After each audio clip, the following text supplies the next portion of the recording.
BJP पर भड़की कांग्रेस की राष्ट्रीय प्रवक्ता रागिनी नायक, ईडी के दुरुपयोग का लगाया आरोप। ऑल इंडिया कांग्रेस कमेटी की राष्ट्रीय प्रवक्ता रागिनी नायक ने एक बार फिर भारतीय जनता पार्टी पर बड़ा आरोप लगाया है। इस बार उन्होंने कहा कि भारतीय जनता पार्टी ठीक उसी तरह ईडी का दुरुपयोग कर रही है जिस तरह इलेक्शन कमेटी का दुरुपयोग किया गया था। इतना ही नहीं, रागिनी नायक ने बिना नाम लिए बीजेपी के 2 नेताओं को मोटा भाई कहकर भी अपनी राजनीतिक भड़ास निकाली। रागिनी नायक ने यह बयान इस वक्त दिया जब वह कानपुर पहुंची हुई थी। वहीं मीडिया से रूबरू होती हुई और क्या कुछ कहती नजर आई कांग्रेस की राष्ट्रीय प्रवक्ता रागिनी नायक, आइए हम आपको इस खबर के जरिए सुनवाते हैं।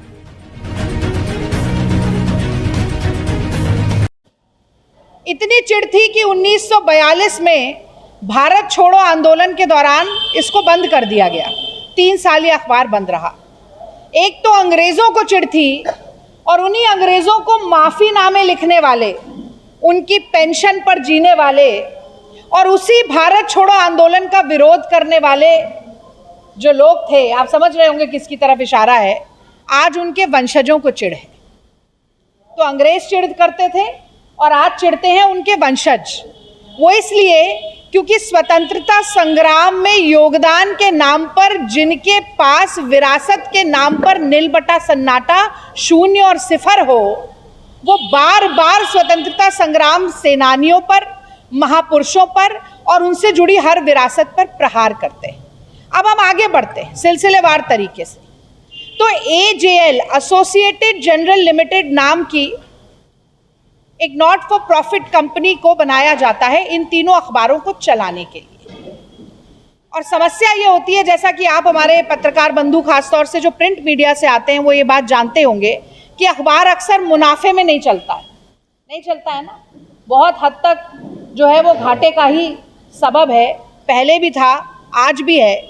तो ऐसा हुआ कि AJL जो है वो मुनाफा नहीं कर पाया, ऋण चढ़ता गया, बढ़ता गया और इतना बढ़ गया कि आप जैसे तमाम पत्रकार जो उस वक्त उन तीनों अखबारों में काम करते थे, उनका वेतन देने के लिए, उनका PF देने के लिए, उनकी ग्रेच्युटी देने के लिए, यहाँ तक कि बिजली का बिल और टैक्स भरने तक के लिए पैसे नहीं थे। तो कांग्रेस पार्टी ने ये सोचा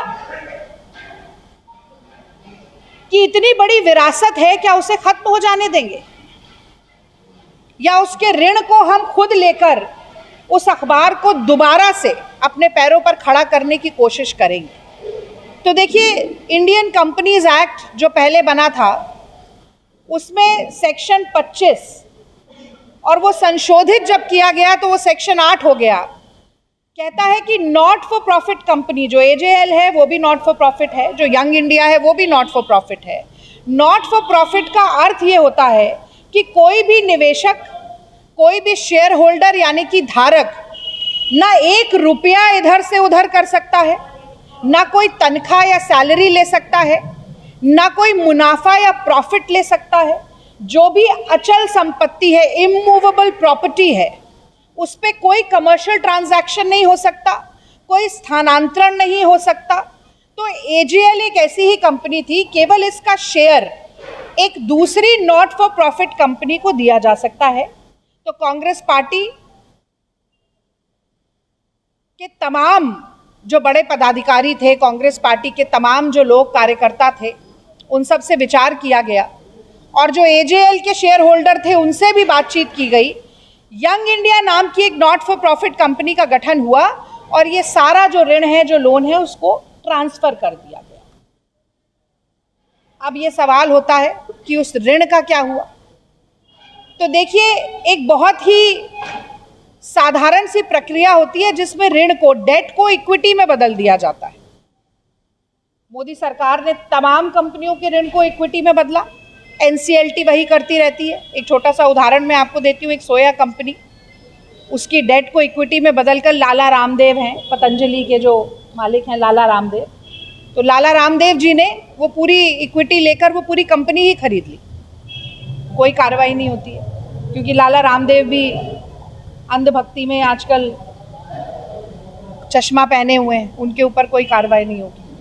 और मनी लॉन्ड्रिंग का आरोप लगाया जाता है, बार बार लगाया जाता है, एक ऐसे मसले में जहां मनी ट्रेल ही नहीं है। जब एक पैसा यहाँ से वहाँ नहीं हुआ, जब एक प्रॉपर्टी यहाँ से वहाँ नहीं हुई, जब कोई सैलरी नहीं मिली, जब कोई प्रॉफिट नहीं मिला, जब कोई तनख्वाह नहीं, तो मनी ट्रेल ही नहीं है तो मनी लॉन्ड्रिंग कैसे होगी।